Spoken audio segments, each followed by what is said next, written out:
ក្រោកឡើងកូនដល់ម៉ោងហើយក្រោកឡើង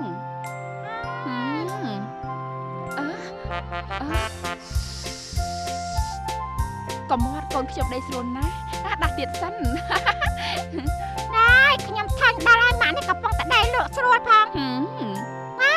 ដល់ម៉ោងទៅរៀនហ្នឹងតាអូទៅរៀនហើយកូនខ្ញុំចូលចារៀនកូនខ្ញុំចូលចារៀន